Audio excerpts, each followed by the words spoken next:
The Fisher effect explains the relationship between inflation and interest rates. It is a core concept for understanding how your money loses or gains value. Named after economist Irving Fisher, this theory suggests that real interest rates are independent of monetary measures like inflation. The formula is simple. The real return you get is the nominal interest rate provided by the bank minus the expected rate of inflation. To understand the effect, identify these three parts. Your nominal rate is the face value, while the real rate is your true economic gain.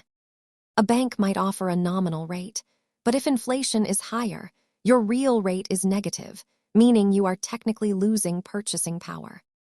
This chart shows how high inflation erodes your money's value over time, highlighting why the Fisher effect matters for long-term savers. Always remember that your target should be a positive real return, not just a high nominal number. Understanding the Fisher effect helps you make better decisions about where to keep your money. Thanks for watching and stay curious.